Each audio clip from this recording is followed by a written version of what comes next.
This is a sports catastrophe production. Hey there, Heather Ho there, it's Jeff Cutter Diamond. Welcome you to the Sports Catastrophe Birthday Boy! And the birthday boy today, June the 9th, is a legend in the world of broadcasting, especially in college basketball. He was a former head coach in the college and professional ranks and actually was known for his 41-year tenure for ESPN doing college basketball. With his catchphrases such as, "This is awesome, baby!" and "Diaper Dandy!" As long as it's enthusiastic remarks during games.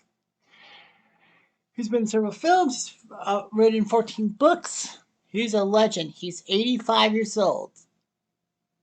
He's awesome, baby. It's Dickie Foo. Dick Vitale. He was born in Passaic, New Jersey, June 9, 1939, and grew up in Garfield, New Jersey.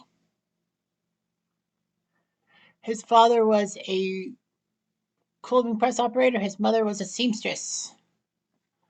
He graduated from East Rutherford High School in 1958, went to Seton Hall close by, and was given a degree in business administration in 1962.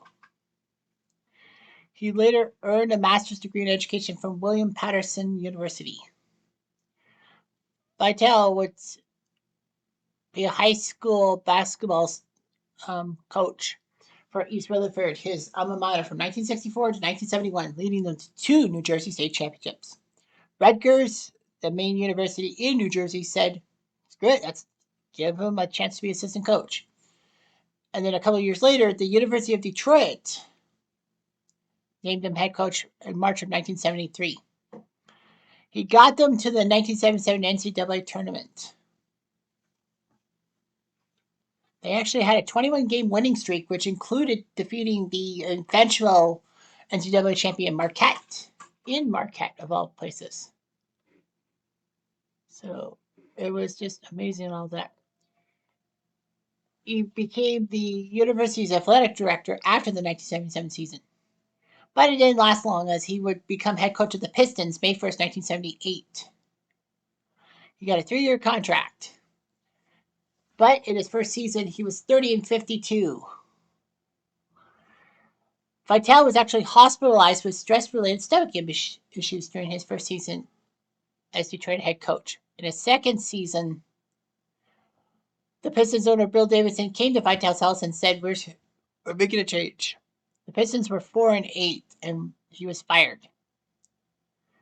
There was a main reason for Vitale's downfall. It was that the Pistons was the maneuver to bring Bob McAdoo to Detroit. So anyway, the Pistons sent 2 1980 first-round picks alongside ML Carr to the Celtics in exchange for Bob McAdoo. Unfortunately, the Pistons would have the worst season in franchise history in 1979-80. And the worst part was, yes, one of those 2 first-round picks was the number 1 overall pick. So Boston had the number 1 pick in the draft, thanks to the Detroit trade. But Boston did not make the first overall pick in 1980. No, they shrewdly traded the 2 first-round picks that the Pistons had sent them to Golden State in exchange for the number 3 pick and a little-known center by the name of Robert Parrish. No, Parrish was not drafted. He was with the Warriors as a player. The number 1 pick was used for Joe Barry Carroll, or in some Oakland circus, Joe Barely Cares, alongside Ricky Brown with the number 13 pick. The Celtics number 3 pick, some guy by the name of Kevin McHale. So anyway, yeah, he got Detroit in 1977 to the Sweet 16 in the NCAA, and then in the NBA he was 34-60 in 1 season plus. But after he was fired from the Pistons, Scotty Connell gave Vitale an opportunity at the fledgling ESPN cable network. He was reluctant and all that, knowing nothing about TV. However, his wife Lorraine told him, go on TV and have some fun. So he called ESPN's first ever college basketball game when DePaul played Wisconsin on December 5th, 1979. He wasn't a natural for broadcasting. He missed his first ever production meeting while he was walking the streets of Chicago. Also, he would not talk while the producer was talking to him through his earpiece doing commercials and while the play-by-play man was talking. He didn't know if broadcasting would fit him and all that. Fortunately, though, people wanted his autograph when he was doing stuff for ESPN at the 1983 Final Four. So he did all that. Of course, ABC would acquire ESPN, and Vitale would be doing ABC/ESPN stuff. All that.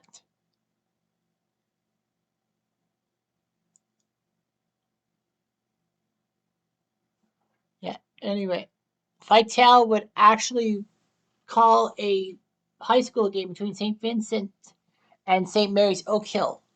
Of course, that was LeBron James when he was a high school phenom and all that. He broadcasted with Dan Schulman, who does the Blue Jay games for Sportsnet, and Bill Walton, may he rest in peace.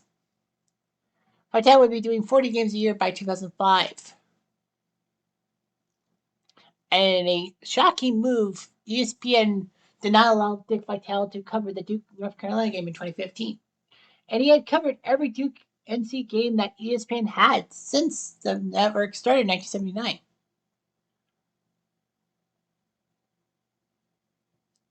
Vitale would actually broadcast an NBA game for the first time since 1984, in 2009, when he and Dan Schulman did the Heat and Nuggets game in Denver, when ESPN swapped his NBA and NCAA crews.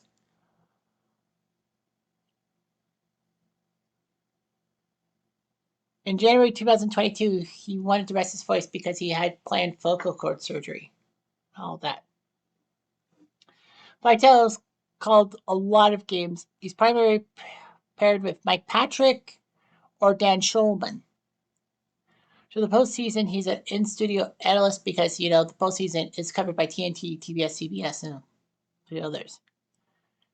He's worked with Keith Jackson, Roger Troy-Bell, Brent Musburger, Jim Simpson, Tim Brando, Mike Tirico, Dave O'Brien, Sean McDonough, and Brad Nessler for the calls. Those are the play-by-play guys. The University of Detroit named their basketball court Dick Vitale Court in honor of him in 2011. He was given the Lifetime Sports Emmy Award in 2019, the Jimmy Fee Award in 2022 that is for courage in sports and all that, because Vitale going through his cancer and all that stuff.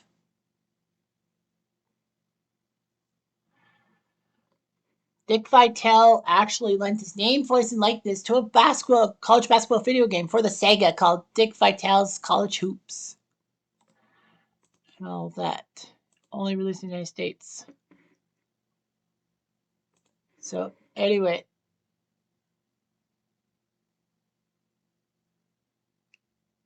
They play as multiple college basketball teams in the United States at a 3D court.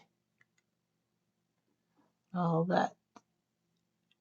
And it was kind of cool. It was a technical marvel.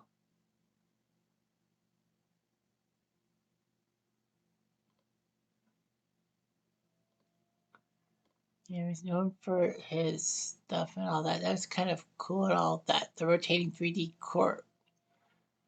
Some really didn't give him much. GameFan gave him 82. And all that. It was fun and unique. But a lot of people said the sound was just awful and all that.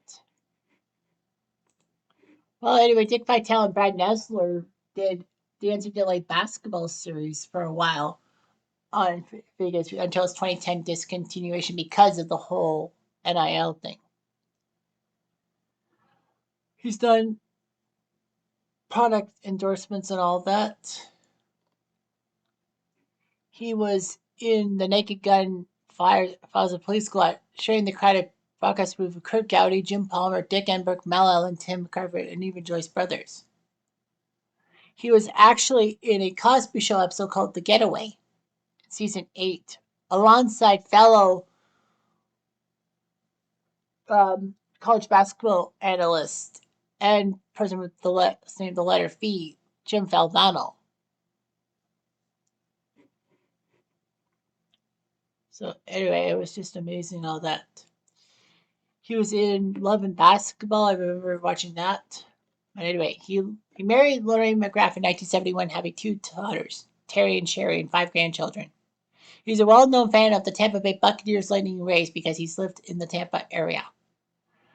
In 2021, he announced he was going on treatment to remove melanoma, which was discovered by doctors. And in October, they diagnosed him with lymphoma. In December 2021, he was diagnosed with precancerous dysplasia and ulcerative lesions on his vocal cords, and actually lost his voice for 4 months after undergoing surgery. But in August 2022, his doctors called him cancer-free. But then in July 2023, he was diagnosed with laryngeal cancer for the larynx and would go through 6 weeks of radiation therapy. Fortunately for him, this past December, he's cancer-free and a clean bill of health. And you know what? That's awesome, baby. Anyway, I'm Jeff Diamond. Adieu.